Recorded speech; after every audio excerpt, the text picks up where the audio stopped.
Let's talk to Caleb. Pronouns he, him. Calling in all the way from Wallaby Armpits, who says that God is existence itself.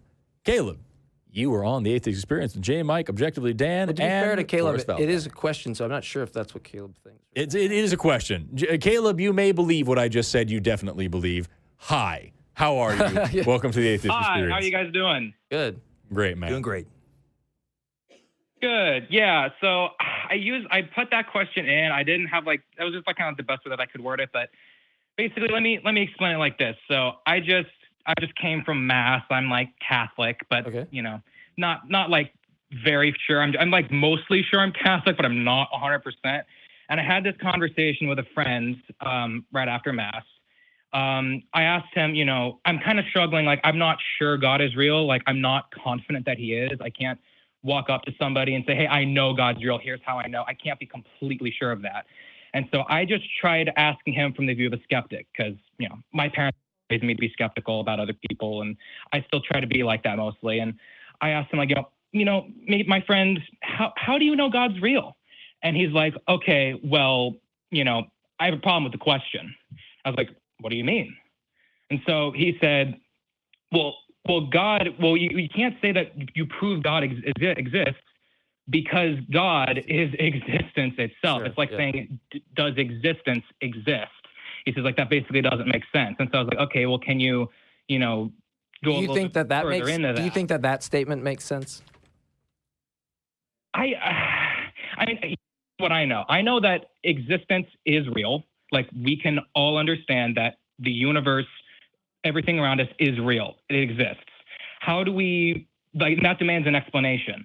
And how do we go about determining, what is the explanation for that? Well, that might be a separate thing. The question on the table of whether or not God is existence itself sounds like a type of category error or something. It's you're confusing a property or a predicate that you'd use to describe a subject with the subject itself, right? So because if that person went up to somebody who thinks that existence is a property of some object or it's a predicate that we use to ascribe to some object, like the ball exists, they're not going to be very compelled by when someone says, well, God is existence itself, because what they're going to say is you're conflating something that's a property, if that's their view, or some predicate usage in the language with the subject itself, right? It seems really confused. It's like painting a dream blue or something. It just seems kind of like a weird statement. Yeah. That's why we keep J. Mike around. We get cool-ass words like predicate. Yeah, predicate, subject. Yeah. We're supposed to learn these terms at school, guys. Right. Anyway, how does that resonate with you, Jay? Let me, do you understand what I'm saying? I'm kind of getting it. I definitely do anything about that. Let me give you an example of something that I think can maybe help expand upon this. Okay, yeah. I'm sure you guys have probably heard about, what is it?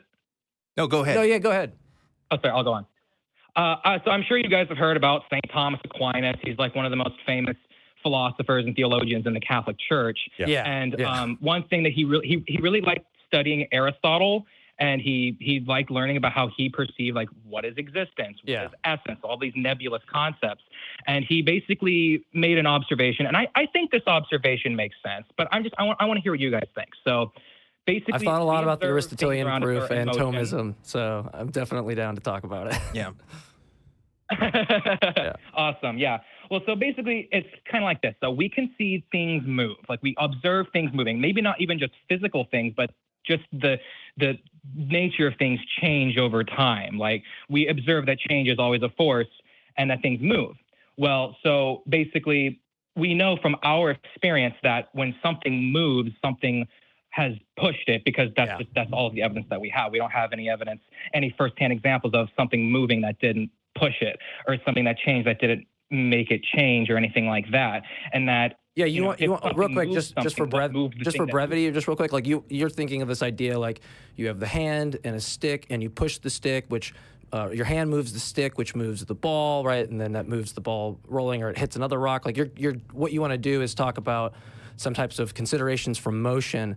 and try to work your way back, right, to What's this kind of the to this uncaused terminus, cause? right? What's yeah, the thing? right, the terminus, right? Is that the idea? What? Yeah. What's the unmoved mover, basically? Yeah. Because it doesn't make sense Now- for it to be infinitely regressing. So, okay, we'll have to return to that because I don't know what you mean by it doesn't make sense. Now, like, if that's some type of personal incredulity, maybe, like, you can't imagine it. Like, I understand that's something. Yeah, I just don't get it. Yeah, and that's something I wouldn't I get. don't understand it. Yeah, and I don't. I don't want to like bash you and be like, oh, it's so easy to understand. And, like. It's something that will give people a hang up, like how do I get to the present moment with an infinite series of causal events or something? Like I completely understand the kind of hang up that some people have. I don't think there's a contradiction there. But let's put a pin on that. Let's like save that for a second. There's something more robust that might be going on in these like Thomistic metaphysics when you talk about like it's not merely just kind of like these moved mover kind of things. It's that there's a theology and there's an argument in mind that God is also the sustainer of these objects. Like he sustains them in existence, right? Is that something you've heard as well? Yeah, I brought this up to my friend and he says that like, oh yeah, there's constant, like gravity is a constant, Gotcha. like that's always the same, or something like, temperature is always the same. There's a lot of these constants that are constantly that they don't ever change. That's always how they are, and that has to, something has to keep that going. That's kind of what he was saying. Yeah, but when you look at this, like if I was to be as humble as I could and just want to compare the kind of views, right? Like we treat them like they're hypotheses, and we're trying to explain this data of motion or these things existing or sustaining causes, right? They sustain an existence. If I have a view where instead of thinking that God's doing all this work, like sustaining, me and Elliot were talking about this in the hotel room because he was kind of like, it's almost like you have like these infinite kind of gods that are sustaining these things or something like, and you can get a lot more, like your hypothesis isn't going to be overinflated with this like weird stuff if you just have this assumption in mind that objects have this, call it existential inertia. They have this power to persist in existence, right? It's a power that objects have. And until something like knocks it out of existence. You don't need like agency sustaining it. It's a property that they have in themselves, right? And I've gotten rid of all this God baggage and this foreign ontology that like is hard to describe. It's like outside of space and all this kind of stuff. So I don't see the advantage of this argument. And I'll try to finish this up. Thomism has highly contentious metaphysical assumptions. If you came to me and tried to get me to accept this, I'm going to be like, well, this assumes the falsity of my thesis, which is existential inertia. I don't need to posit things sustaining them. I kind of side with the empirical sciences, and I'm just like, well, this seems to be like, philosophically seems like they have this persistence of existence on their own. I don't need anything else, right?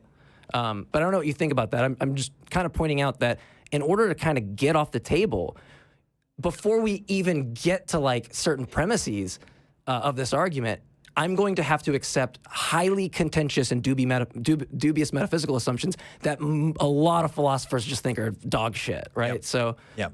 I need like more independent argument for that, and this is kind of the problem I see with philosophy is it's this like inception of arguments that it's really hard to get to like a no pun intended a terminus, right?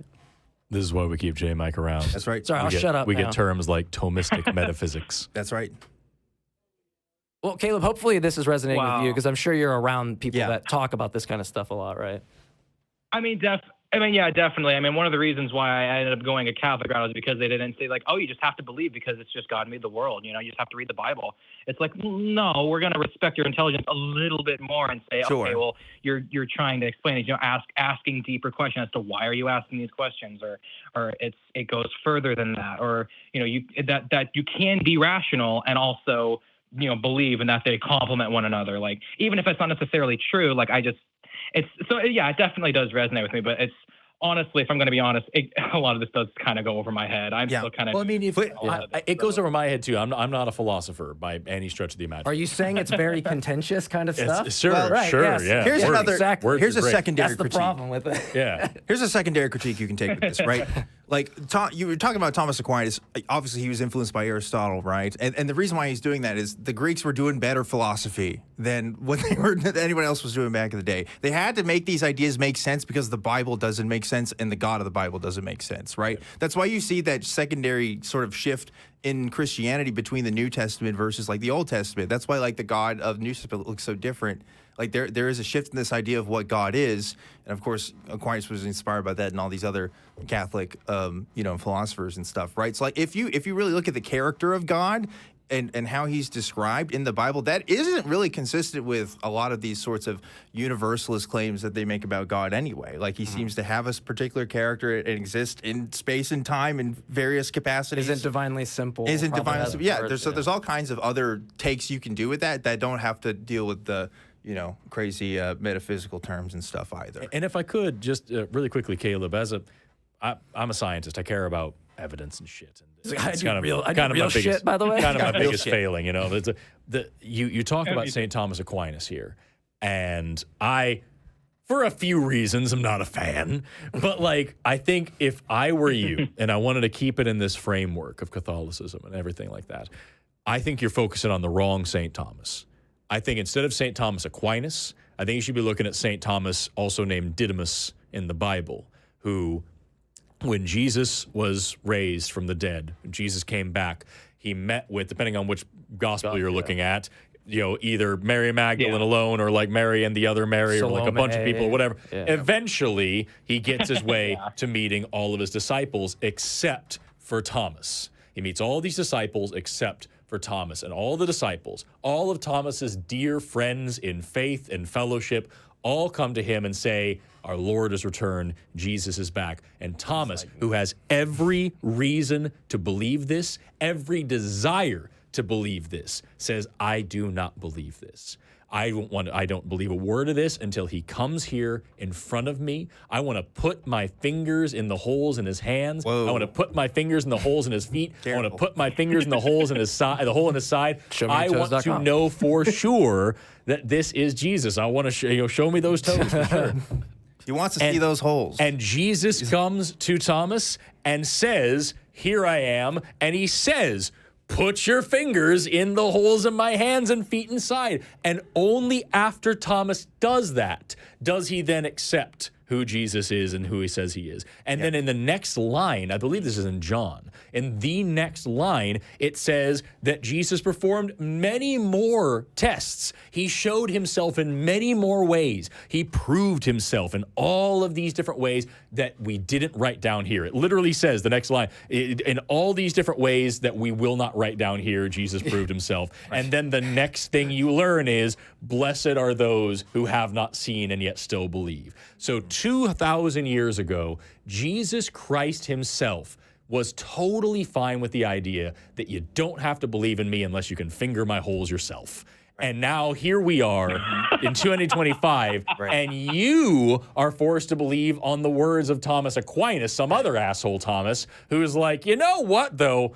Here's some vague, weird philosophy. Stuff exists, right? I think we should. What if things didn't exist? That doesn't make any sense. Probably God, right? And you're having to jump through these mental loopholes to try to make something make sense that doesn't fucking make sense. And I agree with you. Everything that J-Mike talked about sounded really cool. Not my department at all.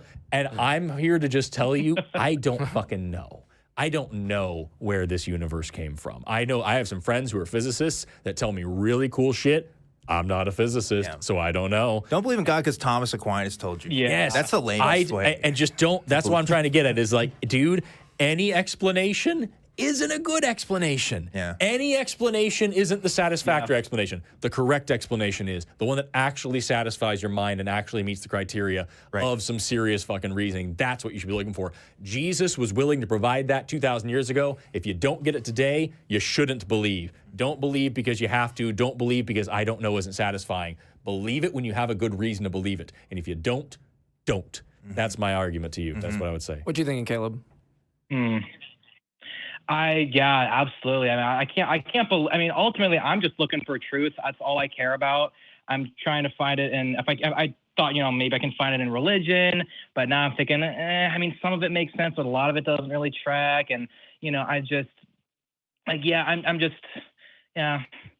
mean, St. Thomas, and I don't know if he is a saint in the Bible or not, but yeah, if I were to ask somebody in the church to say, oh, that's an example of somebody that, you shouldn't be, you should just believe because God's already proven himself. Like St. Paul writes that in Romans. He says, oh, God's made himself obvious to everyone in the world. You don't have Wouldn't it be cool if you were among everyone in the world? Yeah, right. Clearly not. Yeah, I mean, because look, there's like counter considerations to this. Like, I think Schellenberg has these considerations about like non-resistant non-believers. So people that don't believe and they're not resistant to this idea of God. Like they're very open. They're just like, look, I just want to know whether or not God exists. And I think a lot of people in the audience might classify themselves as non-resistant non-believers. They don't believe, hey, I want to know if this is true, how it would impact my life. I just want to know the truth of this. Yeah. And it does seem like, I would look into like I don't know that I'd be able to like reproduce the argument necessarily, but Sure. This general idea is,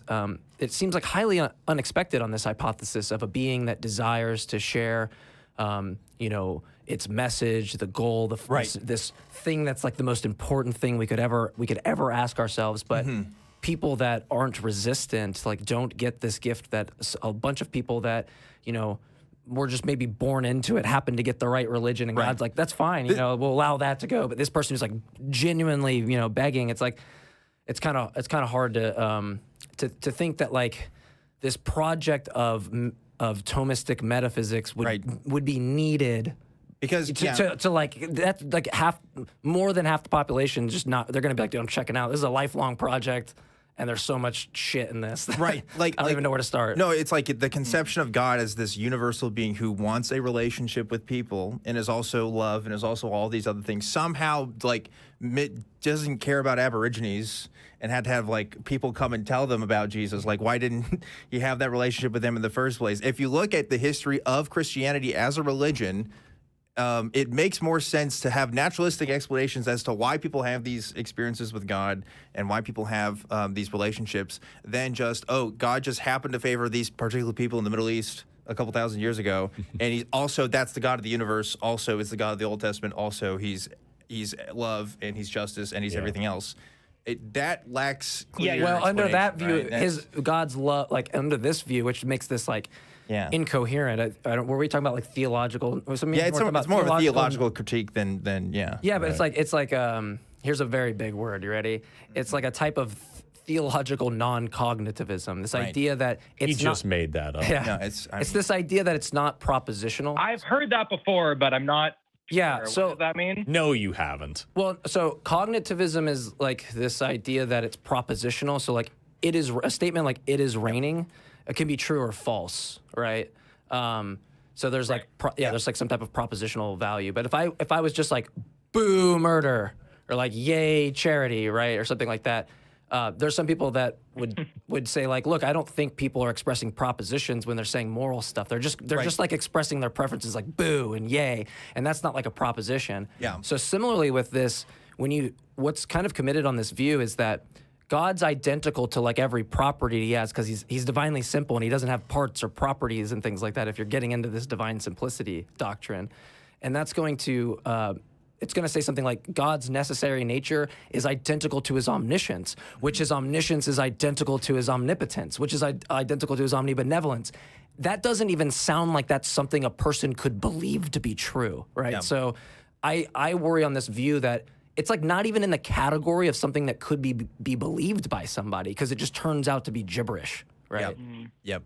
It's just like saying up, down, fart, butt. Like, it's just not a thing. That's why I prefer using the term atheist because it's essentially the same. It would be like an atheist. I'm sorry, what was that?